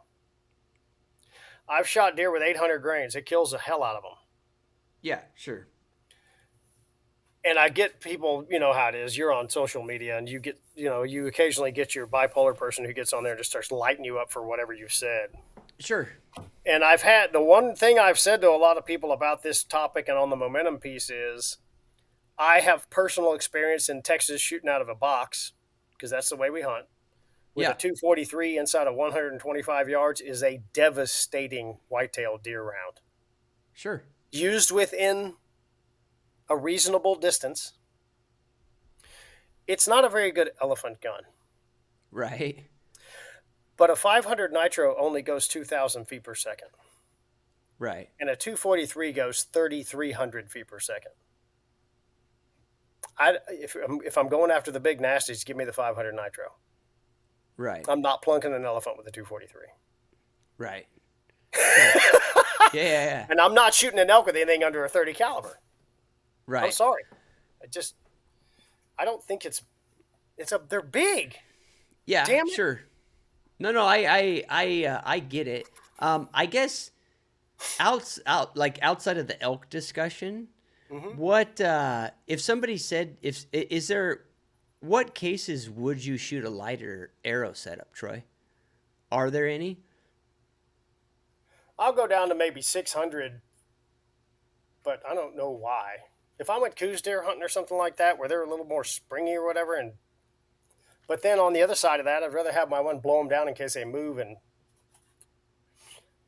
So you're talking about from the a hunting time. aspect, I don't see any reason to do it. Okay, so we've talked about the trajectory aspect of it that a lot of people argue. Like a lot of people will argue against heavy arrows because they're concerned about the actual path of the arrow, right? Are they going to hit stuff in the flight? And then Fair also in those ranges, like this is of course like a generalization based on specs, but ranges 20, 30, 40, 50, you are going to have more pin gap with a heavier arrow, right? So in that realm, yeah. 100%. And then out is like as you mentioned, if you get way out further, it's kind of interesting how they kind of catch up, like a heavier arrow, kind of catches up because it holds that. The lighter arrows are falling out of the sky a lot faster than you think they are. But in the realm of like 20, 30, 40, 50, guys are having to deal with a bigger pin gap. So we can call those all cons, right? Or like downsides of the heavy arrow setup. Now another one we haven't really talked about is like flight time, right? So, elk or deer jumping the string. What like if somebody says that to you, like, oh, I'm shooting. Yeah, I get it all the time. Yeah. What's your rebuttal on that one, Troy? You can't predict it. Yeah, I got you. So every year, and people say, well, yeah, that's the point. So you want to get there faster. No, every year you see YouTube videos of people getting completely ducked by fast stuff. Right. Or hitting bad with the fast stuff. Right? Right. So what I've started to see is, since you can't judge if they're going to stand still and take it like a man or do the matrix and literally spin to the side. I've had whole groups of pigs jump the string, by the way, not just the one I'm shooting at, which is hilarious. That happens every time, by the way. When you shoot at one pig and all of them jump, they always go down. You don't know how fast. It is not gravitational. It is muscular reaction. And the situation. The wind's blowing, probably less. Probably. Right. If he's rutting, no way. Probably standing there, take it like a man, right? Where you intended your arrow to hit, should an animal jump the string, the shot line will have bone introduced to it. The scapula will go down, the spine is coming down, and the humerus is actually going up. Because it's sitting like that, and when they jump the string, right. it's like a shutting door.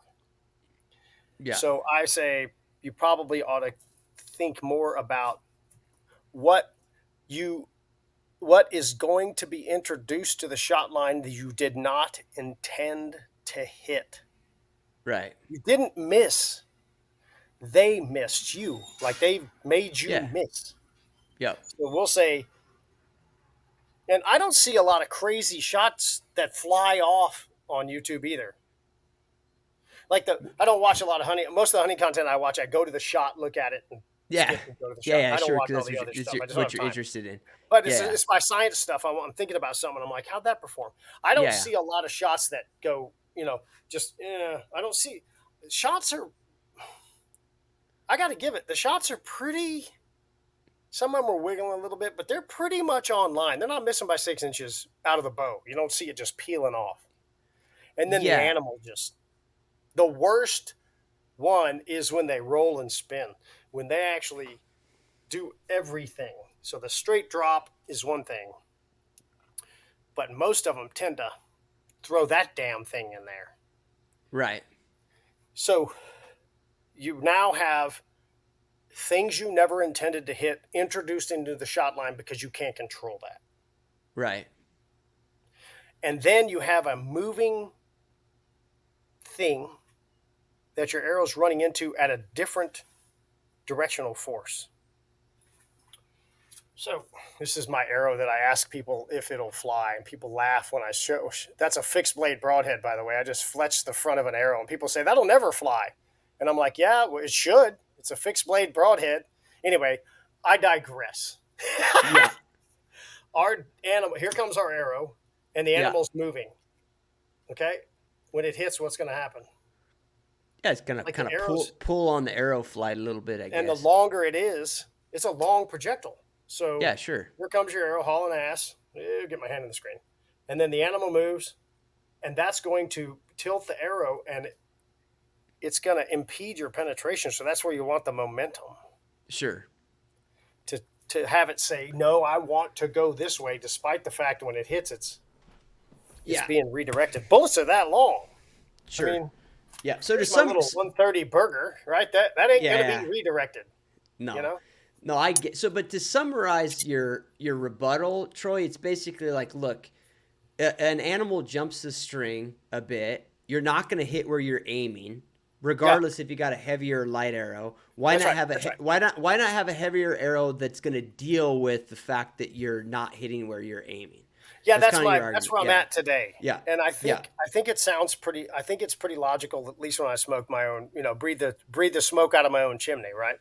You got to be careful that you're not in your own sound chamber too long and ingest other things. But you didn't make a mistake.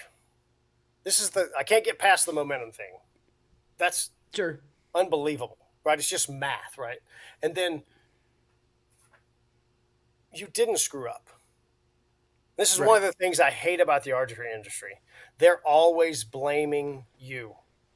Mm-hmm. You listen to the chatter, they'll say, oh, you didn't tune your bow. Oh, you can't shoot. You don't practice enough. There's a lot of people wearing it out there who practice enough. Sure. You shot bad. Oh, my God, that broadhead's terrible. This and that and the other. They're always blaming humanity. I don't see that when I watch videos. Like I said, I see arrows that are pretty. They're on. Like they didn't gut shoot them or pull it or didn't fly in a circle. Yeah, well, And I mean, damn guys, animal moves, and the animal changes the shot completely from you did not intend to hit bone to too bad. yeah, sure. You are now hitting bone. Right. And so why not be capable of dealing with it is the I'd rather be more lethal with that and be able to snap their spine off and crack through their scapula and break them than when they introduce that to the shot line. Right. If you get there in a hurry and you have a terrible penetrating broadhead and you know you're shooting a terrible penetrating broadhead because you don't intend to hit the scapula, but the animal puts it in the way. Right.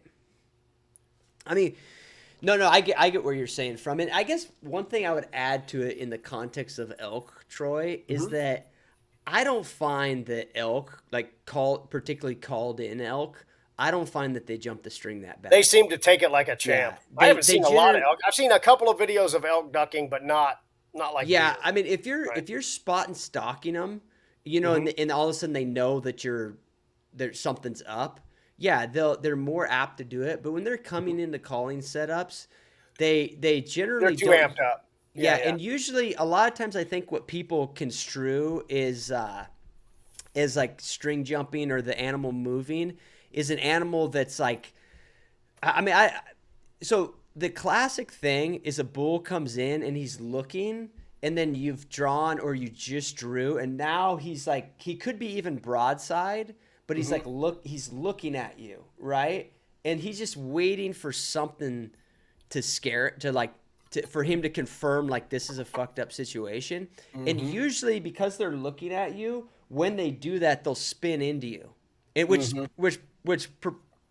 is a bad result. Yeah.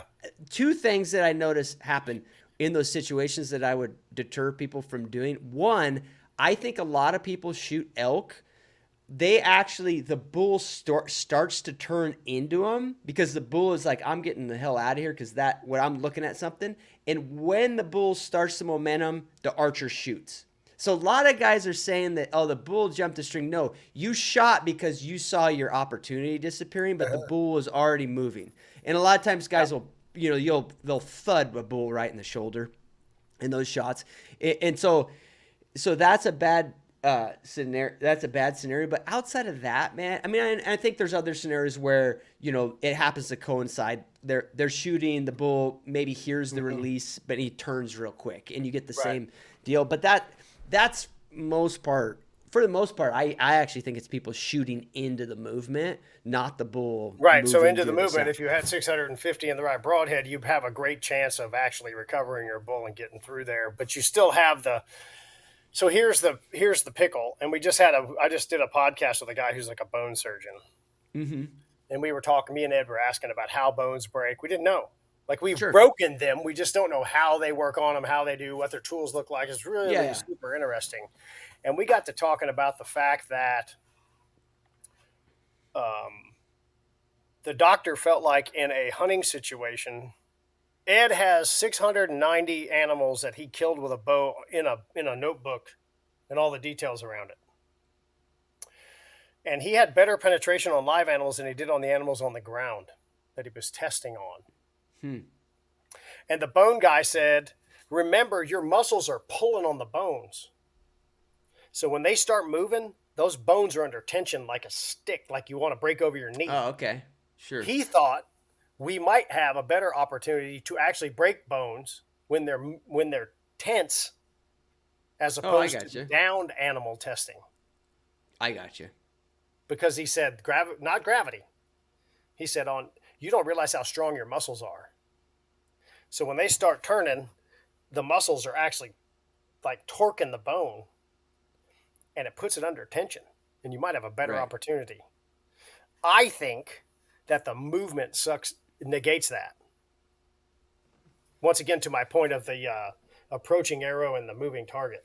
Oh, I see the movement of pulling on the Right. You got they start to move, and the arrow. Wait, there's the arrow. Yeah, and you lose some of your momentum. I think it negates it. If they were standing dead still and they twitched a little bit, maybe. Yeah, I get it. So the one thing we're never going to win is the moving thing, and even if it's real slight, right? Sure. Because 3 to 5 inches of you didn't intend to hit there can be a totally different day, man. It can be right. And so I always lean more on the side of the highest percentage arrow platform for anything it might hit. And I'm never shooting at the bones. I do not intentionally want to shoot at bones. Guys, no excuses. All the stuff that I talk about on the podcast, all the stuff I talk about on YouTube, you can do it, and you can do it with me. There's a bunch of hunting, fishing, spearfishing experiences on my website. Go to pursuitwithcliff.com. Right on the top on the menu, click experiences. It'll walk you through all the different options. These are trips oriented around making you better. It's about the skill set, and it's about improving as an outdoorsman. So if that's you, that's what you want, go check them out and join me on the next one. Yeah. Which I think that's like, and I like, dude, what I'm saying and like what I'm like, I guess driving at here, Troy, in this conversation, like I'm not saying that somebody should have an arrow that they think can shoot through a bone and then just go out and like shoot through elk shoulders and shit. Like, I don't think that's a good policy at all. No, that's a secondary possibility. That's not what you want. Yeah, no, of course not. Yeah. But the thing is that it comes down to, I guess one of the fallacies that I think is out there is that bulls that aren't recovered are running around with arrows hanging out of their shoulders. You know what I mean? Everybody is shooting too far forward. And they're I in the think arrow. there's, from what I've seen and from my buddy who guided this year, my buddy who just killed that big mule deer guided a bunch of elk this year for archery, and they were all hit way back. Yeah, no, that's the fact, dude. Like I'm Most talking, he sent me pictures, and I'm talking way back. Like there's I wouldn't be within a foot of back on those guys. Yeah, We're yeah. talking 8-9 inches behind the crease, way back. Yeah, yeah. Yeah. And, I'm and like, that's what in the hell do you think is back there? yeah, Well, yeah, and people are just going to say, gut well, you're shots. looking at a picture of a dead bull, so must work fine, right? Yeah, yeah, Yeah. sure. There were some other stories, by the way. Yeah, no, I would say that for without a doubt, Troy, like the from what I've seen, more bulls that go unrecovered are shot back versus shot in the front, and that comes from a guy. I would. And I've got guiding buddies that would argue with me all day about this, but I'm very much a guide that in certain situations, at close ranges, I'll have guys frontal shoot bulls all day long. I think that's a dead straight on frontal shot is as big a target as the Yeah. broadside shot, as far as where the vital V is. Well, At 15 yards, oh my God, just down the pipe. Yeah. There's nothing there. Yeah, well, and the problem that I find, like in setups on elk, where it's really obvious a bull's coming in, but your setup is not quite right, but you can't, like, there's this moment where, okay, this bull is coming in, he's close, and we're set up in a sub-ideal way to get the guy drawn, as the bull comes in, all that stuff. It's sub-ideal, but we can't move, because if we move, it's all fucked up. Like, it's not going to work out.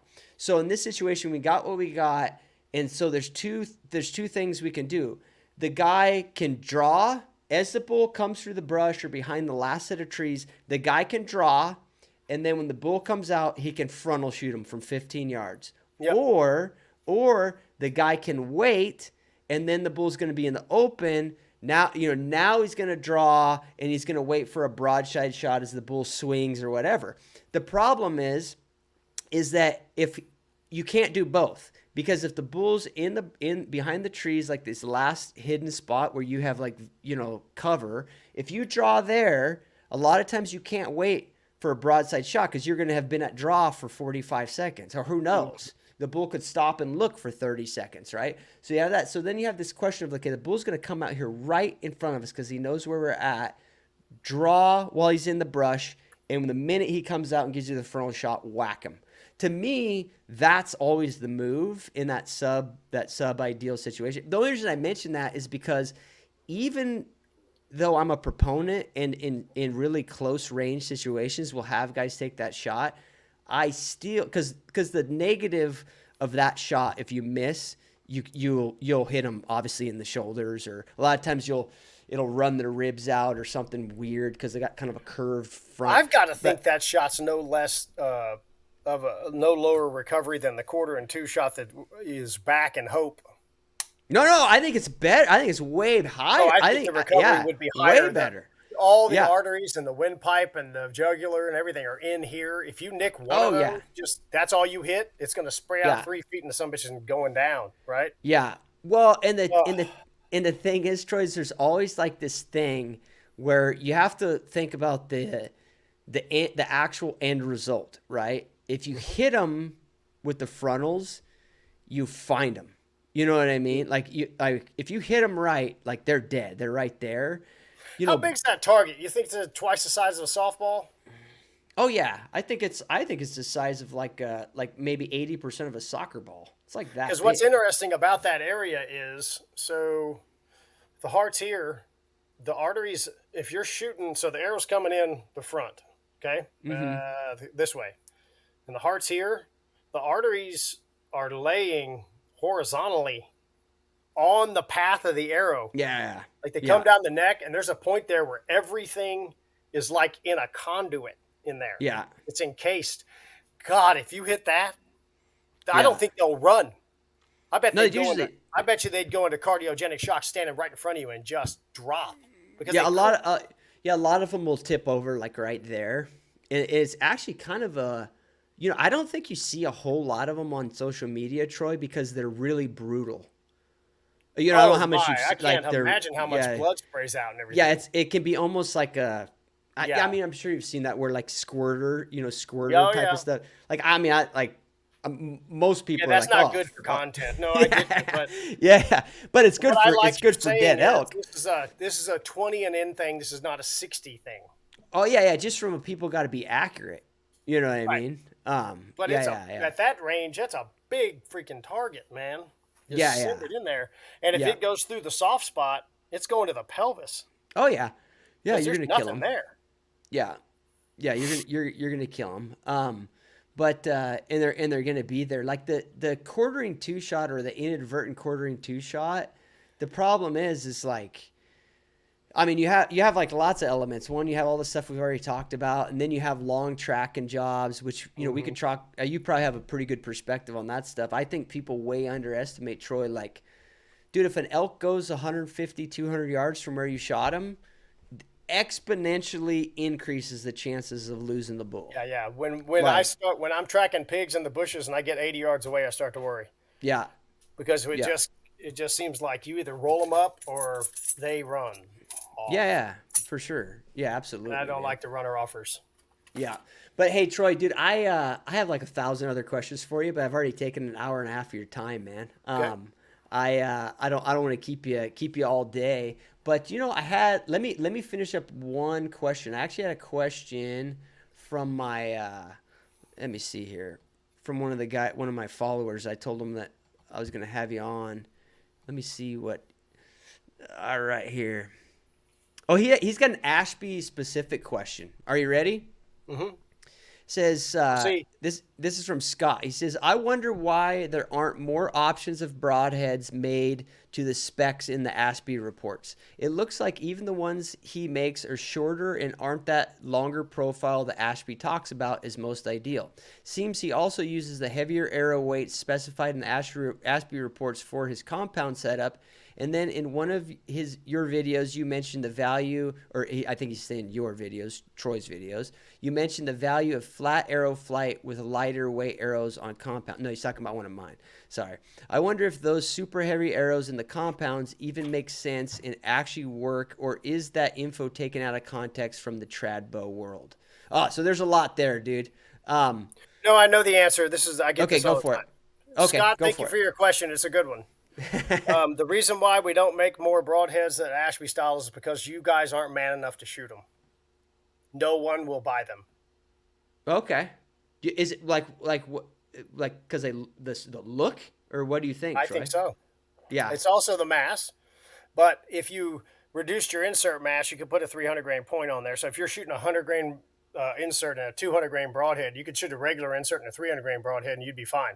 The Sure. big boy broadheads, when I put this thing out, when I do talks and I hand my arrows out, that is JB welded together, will not come apart, and has a taper inside of it that is glued inside this broadhead.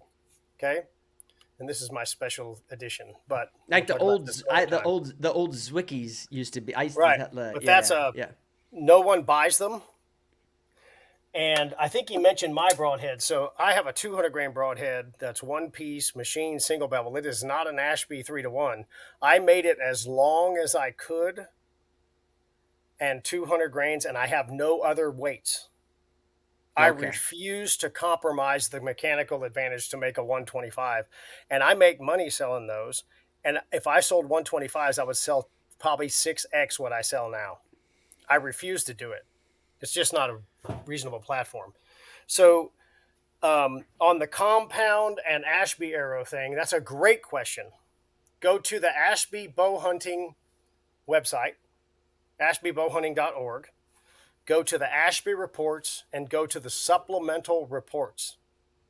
We have a 21, a 22, soon to have a 23 report out with an 80-pound compound testing on Cape Buffalo twice, and Asian buffalo, I think in Argentina. They're the big ones. They're bigger than Cape Buffalo. And we are repeating the tests that Ed did with an 80-pound compound. Nothing's changed, by the way. The highest penetrator and the most efficient broadhead platform has been that.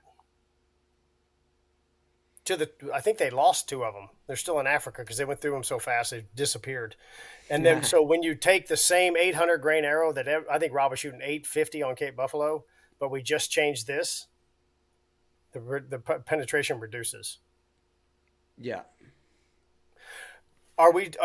Some people will say, "Well, you're kind of splitting hairs there because a lot of them hit the other chest wall." Gotcha.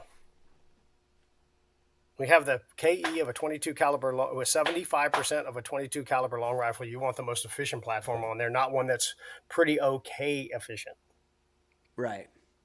So go to the Ashby Bowhunting website, supplemental reports, and read up on that because we tested a ton of broadheads, broke a bunch of stuff, and Sure.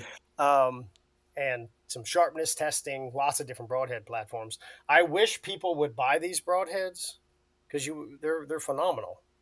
And they have really long cutting surface, so they're on the meat a long time. We just can't sell them. And that's one that's such an honest answer, Troy. And I think that that's prevalent in a lot of gear that's not even archer related, broadhead related. Yeah. I think people underestimate how powerful like the marketing aspect of things in the hunting world, and not just in the hunting world, everywhere. Buddy, listen, I'm going to get a little philosophical here. This has to do with everybody wanting to be accepted. Mm-hmm. So when I roll into camp and I'm in the elk woods running around with that damn thing, I get laughed at. Yeah. Literally, people look at me and go, "Yeah, that guy is an idiot." Yeah, dude. And you know what? I don't care. I don't care. The thing that's crazy, Troy.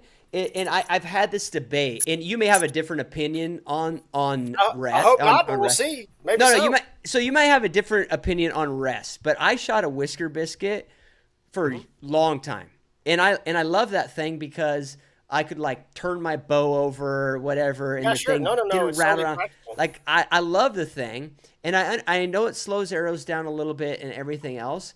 But this last year, I went through this whole thing in my mind of like, you know what? Why did I give up the whisker biscuit? And I get new bows from Hoyt every year, right? They send me a bow and they send me the new drop away rest and I put it on there and all that. And I'm like, I hate these things. I want to put the whisker biscuit back on. And the reason when I'm honest with myself, the reason I don't put it on is because I don't want to be the guy with the whisker biscuit on my bow. And I'm embarrassed to admit it, but that's why. And I'm like, what? Like, I cannot in my mind justify these other rests, but I do it because I don't want to look like a dork. I kind of wish my brand wasn't as strong across the universe as far as the positives and negatives, because I'm kind of a bipolar person. A lot of people really don't like me, and a lot of people really like me, but I don't have a lot of people saying, "Nah, he's probably half right," you know? Yeah. So, you gotta. If you start shooting a 600 grain arrow, everybody's going to call you a ranch fairy drug addict. You're going to get made fun of, and I know that. But God, to where I began, dude, I failed into this. I didn't succeed into this. I didn't decide to make some crazy brand just for clicks. I got enough friends. Yeah, and I want to catch bass and big trout, right?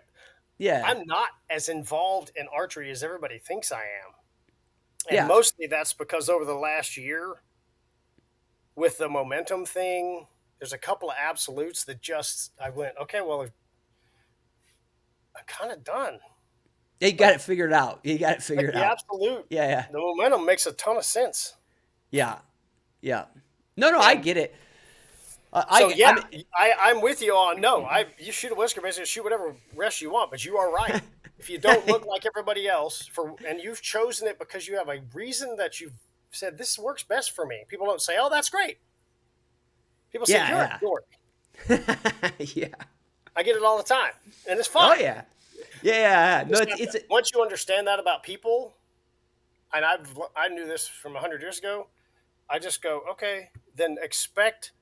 The friends I have left are some of the best people on the earth. Yeah, sure. And sure. all the fringe people, hey, go make your own little herds over there and whip each other Yeah. into a frenzy.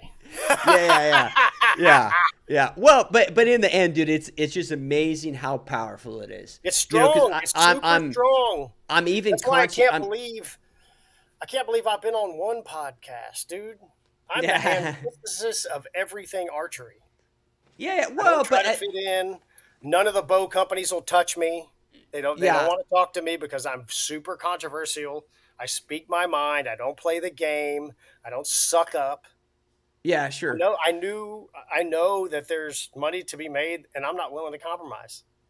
Yeah, no, And I get it. I couldn't care less.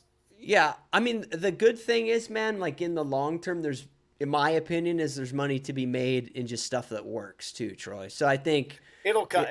Yeah, I'll probably be out of this by the time that happens. Yeah. I'll probably be doing something else. I'm thinking about going. I'm 55 and I'm not going to retire, so I'm trying to figure out what I'm going to do next. I think I'm going to go become a tradesman. Yeah, there you go. There you like go. an HVAC guy or something. Yeah, no, I hear you.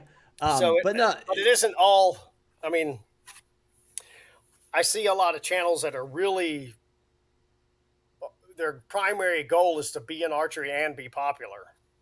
Yeah, and that's sure. it, right? Yeah. I don't care that that's your brand. But yeah, you're doing just sucking up and swigging a beer and shooting 100 yards and all this stuff. I'm okay with all that. No, my feeling. Leave me alone, you know. Yeah. My general feeling, Troy. Tell me if I'm wrong. Is that you had an authentic question that you're wanting to solve, and that's what you've been doing. I get that, man, and I love it, dude. Like, cause your content, I've been able to walk myself through, a lot of like the pros and cons that I personally have with the setups. You know what I mean? And I'm new to it. I'm new to changing to a heavier arrow setup. Mm-hmm. And to me, dude, my basic takeaway, and we could have a whole nother podcast around it, is for me, shooting at elk under 35, 40 yards, I don't see any reason why I wouldn't have a heavy arrow. No, it doesn't make any difference. If you're at 40 shooting 700 grains or at 40 shooting 400 grains, it doesn't make any difference, except for the momentum. And the real broadheads. but also, no. What I'm saying is, for me, I might as well have a heavier arrow setup because none of the cons at that within 30 range are really relevant, regardless of. And once your brain gets used to whatever the pin gaps are the pin gaps. Yeah, that's what it. Yeah, I mean, because how old are you? I'm 40. Okay, so I'm pre-carbon. Yeah. Did you ever shoot aluminum arrows? Yeah, I have. Okay. So back in the day, I was shooting 2018s. Yeah. I haven't weighed a 2018 in a long time, but I bet you I was shooting 600, 550. Yeah. Sure. We didn't know because that's what we had. Yeah. I'm shooting fingers. I'm shooting a flipper rest with a button through the side of my bow and wheels that are about this big around and a Dacron string, right? Right. And the bow goes, wang, and you put these big puffballs on there. I bet we weren't shooting 200. Right. Here's what sucks.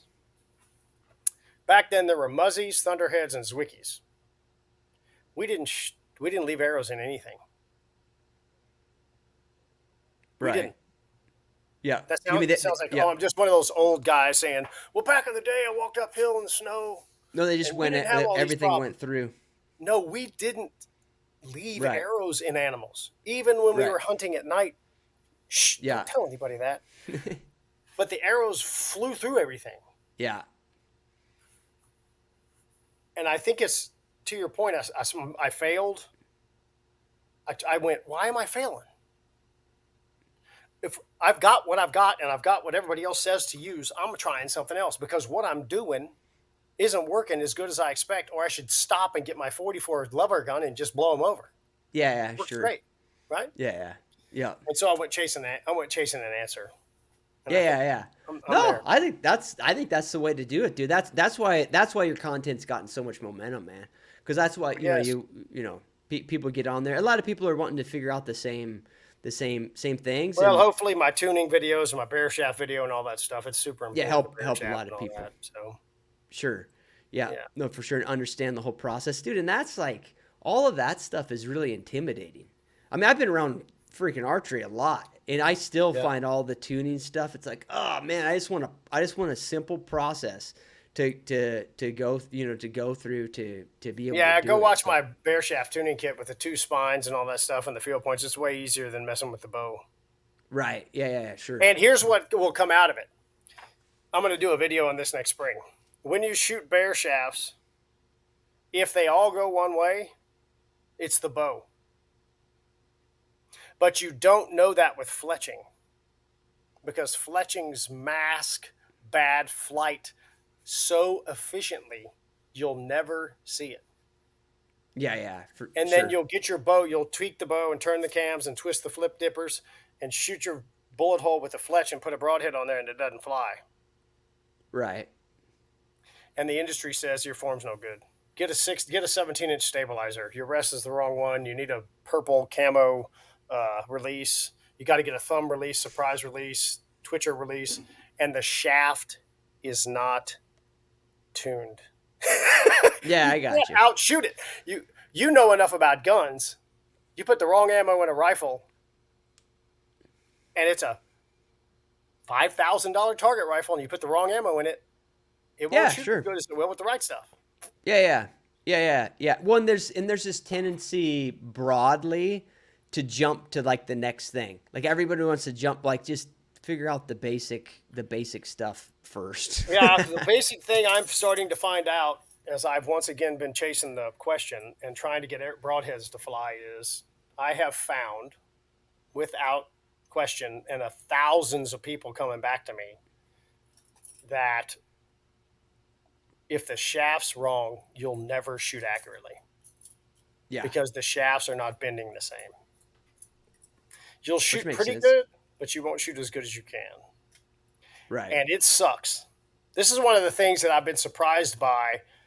I arguably have the most demanding tuning system on the planet on YouTube. I say that you should shoot every arrow bear shaft with the point you want to shoot it 7 yards, and spin the knock on every arrow until every shaft of all of them shoots a bullet hole. If you get 2 or 3 that won't, it's the shaft manufacturing. Just mark them and shoot field points on them later. Don't hunt with them. Okay? So let's say out of a dozen, you got 10 that will bullet hole bear shaft. Then you fletch them. Then you shoot them. You want to talk about how much work that takes? Right. A ton. Sure. And I've been shocked how many bear shaft kits we've sold. Yeah. I've been surprised and happy that people are willing to say, okay. And I think what they are is, I've tuned my bow. I've watched all the videos. I've done the cam timing. I've got a draw board. I think it's those people. Yeah. And they say, it's still not working. Right. Yeah. Generally, they're one step under spined, and the shaft's bending so much that the broadhead catches in the air, and you can't see it, but it's wobbling around. Yeah. But we can talk about that on another one if you want to. And I want to get you on a podcast with Ed. Oh, that'd be awesome, man. Yeah. So I'm gonna reach out to you here in a couple of weeks, and we're gonna get on with Ed. Yeah, let's do it, man. It'd be fun to relate like a lot of his experience to, like, the elk woods. You know what I mean? And all the Africa experience and all that. Like what? Well, he was a big stalking guy, so he's got a lot of experience. Like, it doesn't matter really what the animal is; they're going to be bigger than they're going to be elk size or bigger because it's Africa, elk are right? bigger. Yeah. And then he was always a stalking guy with a stick bow, and so he had to get pretty close. Yeah. Oh yeah, sure. Yeah. And I think it'd be fun. No, I'd love. More podcasts with people and with some of the personalities out there. No, dude, I would love to talk to him. The thing about him too, man, is he, just my basic consumption of the content he's been on. There's really few people living on Earth that have that experience. You know what I mean? Well, they're all dead. Yeah, and people don't realize that, like, he dedicated so much of his life to such a really, like, from a societal perspective, an irrational obsession. You know what I mean?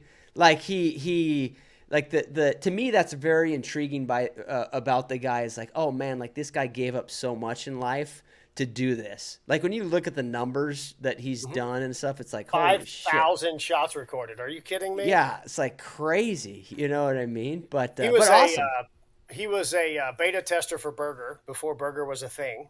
Oh, okay. I Yeah. have a 300 Savage. It was one of the test rifles he gave me Oh, from the cool. testing of the original Burger bullet in Africa. Yeah. I don't even Yeah. want to clean it because it's got Africa dust on it, and it's stamped Prototype 1.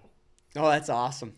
So it's a Ruger M77 action with a custom barrel, custom trigger. They redid the crowning on the. It's got a target crown on the end of the barrel. Blah blah blah. All this other stuff. Yeah, yeah. There isn't another one Yeah, that's awesome, man. anywhere on the earth, and he Yeah. gave it to me. So that's Oh, why that's I'm cool. learning to hand load. You see my little, Oh, okay. Yeah, yeah, little reloading. cranker there, and I'm Yeah, trying yeah. to dial up the rounds. It's been super fun. I'm going to shoot tomorrow, actually, shoot my Yeah, laser yeah. loads with it. But anyway, I would like to call you back Of course, dude. and get Ed, and let's go yap with Ed. It's Yeah. super fun. The dude's Yeah. he's a wild. You just pull all the stories out of him. Fred Bear, Ben Pearson, all the guys he used to hunt with. It's incredible. Oh yeah. Sure, dude. And we could All right, I'll let I'd you love go, man. Yeah, I look forward to it, man. Thanks, Troy. I appreciate your time, man. course. If you enjoyed this content, do me a huge favor. Subscribe on whatever platform you consume it on. Spotify, Apple, YouTube, whatever works for you guys. Everything else is on my website, pursuitwithcliff.com. Go there and it's going to be very apparent to you that I work my ass off just to not have a real job. All the hunts I guide, all the seminars I put on, all the unique experiences I offer, and the membership site, all the details are there.